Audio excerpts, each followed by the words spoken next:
कहानी की शुरुआत में हम मेन कैरेक्टर कूपर नाम के एक आदमी को देखते हैं जो अपनी बेटी के साथ एक कॉन्सर्ट में जा रहा था जहां एक मशहूर सिंगर लेडी रेवन ने आना था और कूपर की बेटी उसकी बहुत बड़ी फैन थी। कॉन्सर्ट काफी बड़ा था, तकरीबन 20,000 फैंस आए हुए थे। कूपर की बेटी ने स्कूल में अच्छे नंबर्स लिए थे जिसका इनाम कूपर ने ये दिया कि वह दोनों के लिए आगे की सीट्स लेता है, जिससे उसकी बेटी काफी खुश हो जाती है। कूपर नोटिस करता है कि इस बिल्डिंग में कुछ ज्यादा ही पुलिस ऑफिसर्स और सिक्योरिटी लगी हुई है। पुलिस वाले एक आदमी को उठाकर ले जाते हैं पूछताछ करने के लिए, जो देखकर कूपर काफी घबरा जाता है। उसके अंदर अजीब सा डर था। कुछ ही देर में कॉन्सर्ट शुरू हो गया। लेडी रेवन स्टेज पर आकर जब गाना गाती है तो हर लोगों की शोर से गूंज उठता है। लोग खुशी में जोर जोर से चिल्लाने लगते हैं, जिनमें कूपर की बेटी भी थी। कूपर अब बाथरूम का बहाना बनाकर हॉल से बाहर निकल आता है। फिर वो बाथरूम में जाकर अपने मोबाइल की सिक्योरिटी ऐप को खोलता है, जिससे हमें पता चला कि कूपर ने एक लड़के को एक बेसमेंट में अगवा करके रखा हुआ है। अब बाहर का सीन हम देखते हैं जहाँ बिल्डिंग को पुलिस और एफबीआई ने चारों तरफ से घेर लिया था। कूपर एक बार फिर कॉन्सर्ट में आ जाता है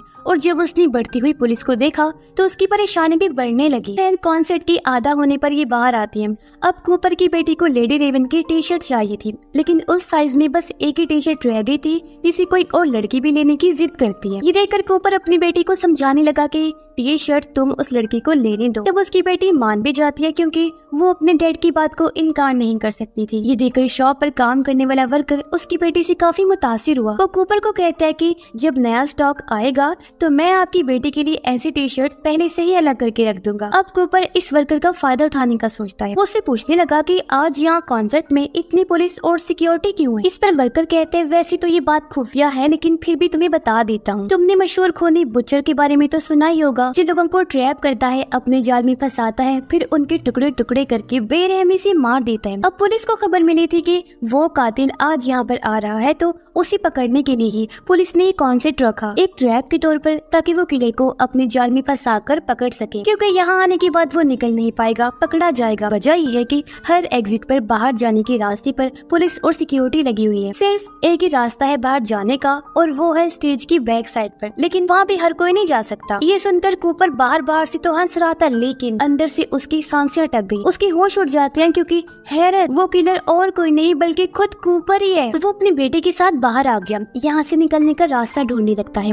उसे पता चला कि हर एग्जिट पर बहुत सारे सिक्योरिटी लगी हुई है और हर दरवाजे को यहाँ काम कर रहे वर्कर्स की आईडी से खोला जा सकता है। तभी उसकी नजर एक लड़की पर गई जिसने बहुत ज्यादा ही शराब पी ली थी। कूपर उसे धक्का मारकर नीचे गिरा देता है। तब उसके आसपास बहुत सारे लोग जमा हो जाते हैं, जिस चीज का फायदा उठाकर कूपर अपनी बेटी को लेकर निकलने का सोचता है। पर बाहर तो वो ज्यादा ही पुलिस थी, इसलिए मजबूरन वो वापस कॉन्सर्ट में ही आ जाता है। अब दूसरे गाने के लिए रेवन अपने साथी सिंगर को बुलाती है, जो स्टेज के नीचे से निकल कर आता है। ये देखकर कूपर वहाँ जाने का फैसला करता है। अपनी बेटी से उसने कहा कि चलो स्टेज के नीचे चलते हैं, बहुत मजा आएगा बेटा। उसकी बेटी हैरान होते हुए कहती है पापा वहाँ जाने की इजाजत नहीं है, और ये आप कैसी अजीब बातें कर रही हैं, हम यही ठीक हैं। इसलिए कूपर एक बार फिर उसी वर्कर के पास आ गया, जो कूपर को देखकर कहता है अरे सर, वो दरअसल नया स्टॉक आ गया है, तो मैं आपकी बेटी के लिए स्टॉक में से टी शर्ट लेने स्टोर में जाने ही वाला था। कूपर पूछता है क्या मैं तुम्हारे साथ चल सकता हूँ। इस पर वर्कर बिना सोचे ही मान जाते हैं। स्टोर में आकर वर्कर कूपर से पूछता है कि आप क्या काम करते हैं। वो जवाब देता है कि मैं एक फायर फाइटर हूँ। जब वर्कर न्यू स्टॉक वाला बॉक्स उठा रहा था, तब चुपके से कूपर उसकी आईडी चुरा लेता है। फिर वर्कर उससे कहता है आज वो खूनी पकड़ा जाना चाहिए।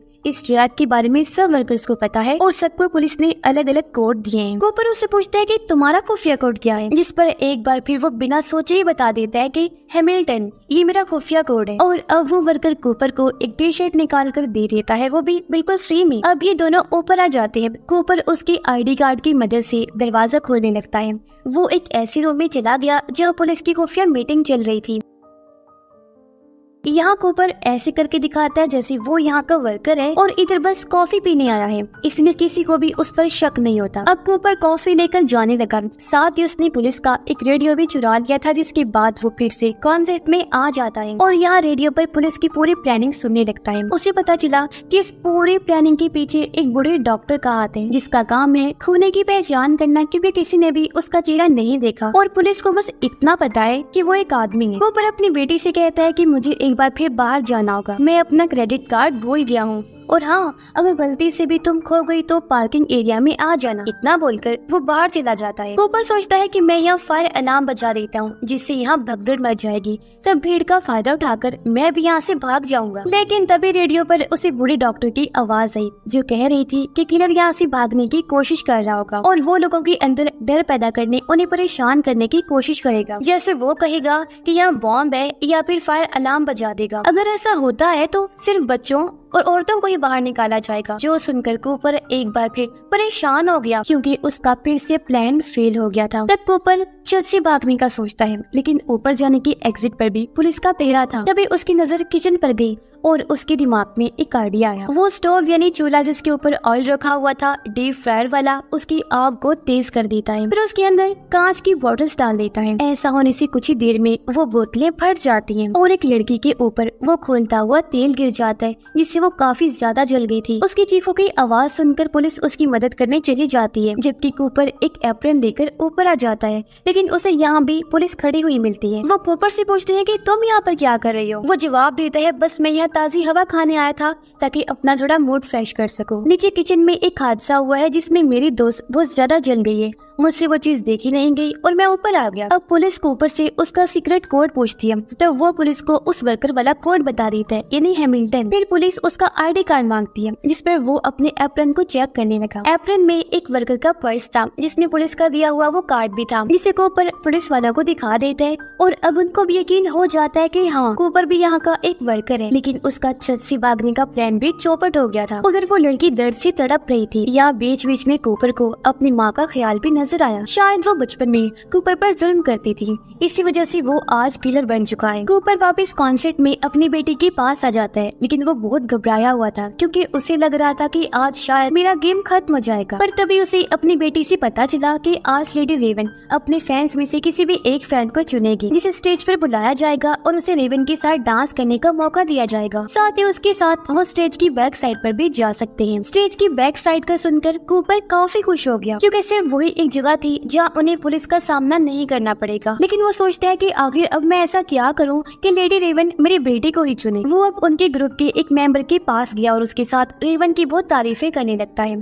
तो वो ग्रुप मेंबर बताता है कि असल में मैं रेवन का अंकल हूँ। तब कूपर उसे बताता है कि मेरी बेटी लेडी रेवन की बहुत बड़ी फैन है। वो यहाँ झूठ बोल देता है कि मेरी बेटी कैंसर जैसी खतरनाक बीमारी से लड़कर आई है और आज मैंने देखा कि वो यहाँ आकर बहुत खुश है। ये सुनकर रेवन के अंकल को कूपर की बेटी पर तरस आ गया और ये लोग उसकी बेटी को ही चुन लेते हैं रेवन के फैंस में से, जिसे रेवन के साथ डांस करने का मौका दिया जाएगा, जिस पर उसकी बेटी काफी खुश हो जाती है। इन दोनों को स्टेज के पास ले जाया गया जहाँ रेवन कूपर की बेटी को स्टेज पर बुलाकर उसके साथ डांस करती है। तभी कूपर की नजर एक लड़की पर गई जो बेहोश होने वाली थी। कूपर उसे उठाकर मेडिकल रूम तक ले जाता है, जो देखकर ग्रुप मैनेजर काफी मुतासिर हुई कि कूपर कितना भला इंसान है। और जब डांस खत्म हुआ वो दोनों से कहती है कि आप बाकी का डांस ये स्टेज पर खड़े होकर देख सकते हैं।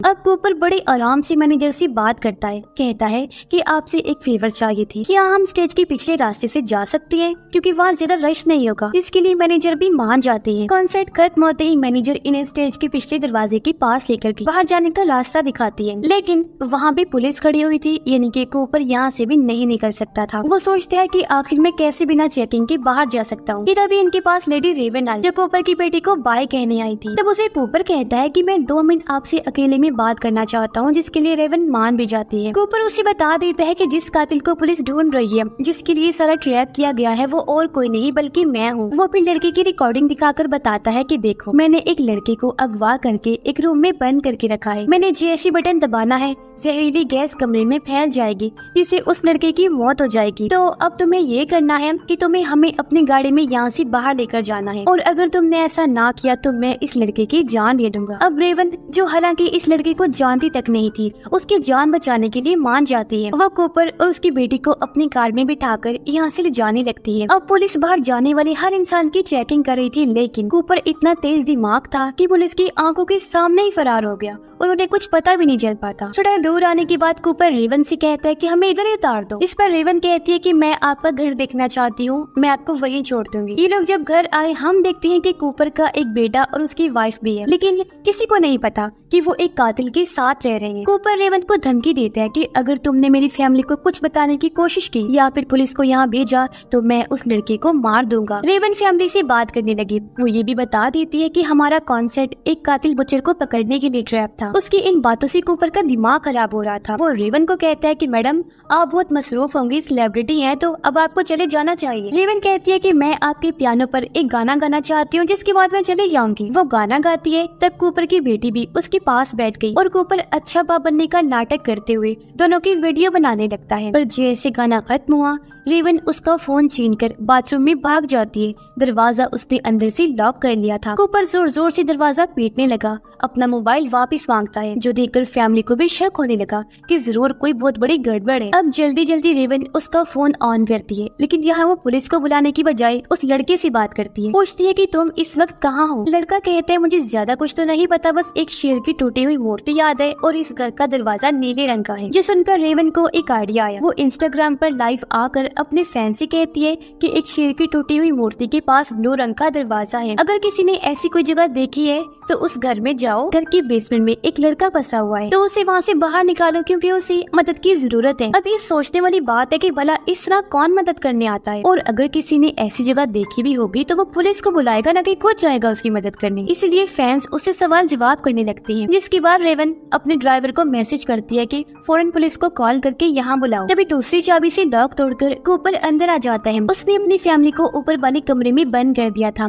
और अब वो अपना फोन लेकर सबसे पहले उस लड़के को चेक करता है। उसने देखा कि सच में लड़के को कोई वहाँ से भगा ले गया है, जो देखकर कूपर को बहुत गुस्सा आया और अब वो रेवन को गाड़ी में बिठाकर भागने लगता है। लेकिन तभी गाड़ी के सामने उसकी फैमिली आ गई, क्योंकि भले ही कूपर ने दरवाजा लॉक कर दिया था लेकिन वो खिड़की बंद करना भूल गया था, जिससे हुआ ये कि फैमिली वहाँ से पेड़ पर उतरी, फिर वो नीचे आ गई। ये देखकर कूपर सोचता है कि इतना मास्टरमाइंड होने के बावजूद मैंने इतनी बड़ी गलती कैसे कर दी। और अब रेवन भी गाड़ी से उतरकर उसकी फैमिली के पास चली जाती है। अब तक पुलिस भी यहाँ आ गई थी और ये लोग चारों तरफ से घर को घेर लेते हैं। कूपर की फैमिली को पुलिस की एक गाड़ी में बिठाकर यहाँ से ले जाया गया, जबकि रेवन भी अपनी गाड़ी में बैठ गई। पर तभी एक ऑफिसर आकर उसके ड्राइवर को कहता है कि गाड़ी से उतरो, रेवन को हम घर छोड़ देंगे, और वो भी यहाँ से उसे लेकर निकल जाता है। पर जब पुलिस घर को चेक करती है तो उन्हें पता चला कि कूपर तो घर में है ही नहीं। दरअसल उसके बेसमेंट में एक सुरंग है जो उसकी पड़ोसी के शहर में खुलती है, तो वो वहाँ से भाग गया।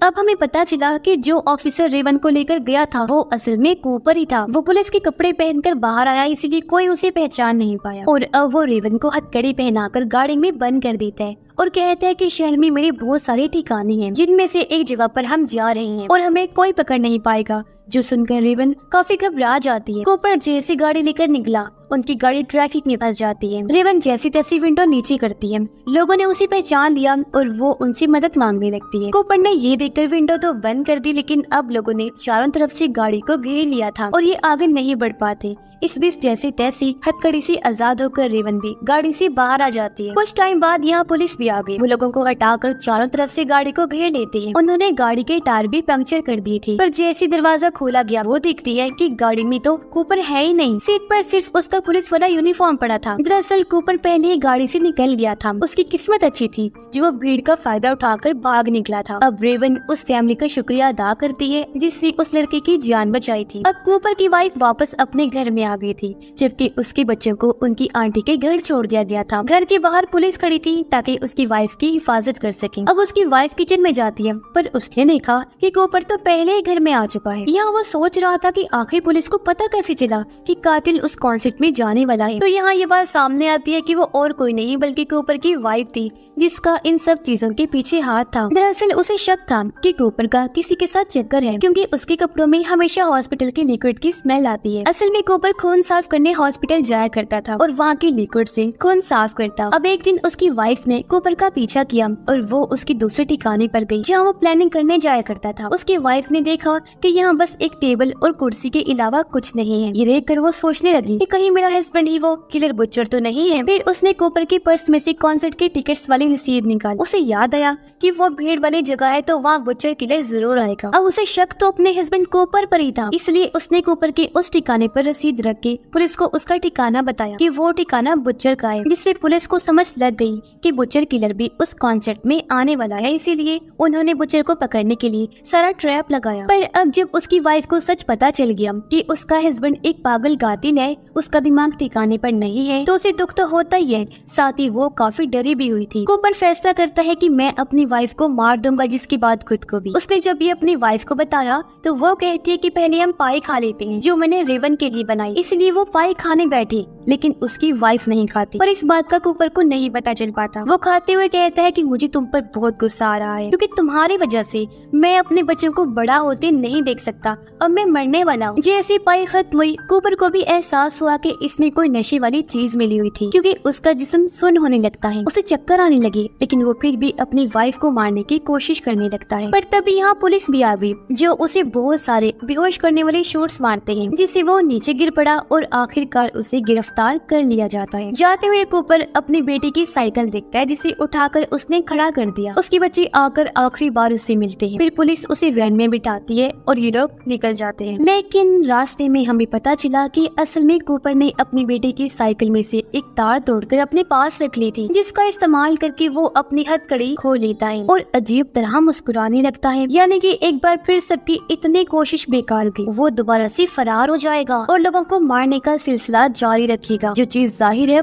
बहुत भयानक है। और उसकी इस शैतानी वाली मुस्कुराहट के साथ ही ये कहानी भी इधर ही खत्म हो जाती है।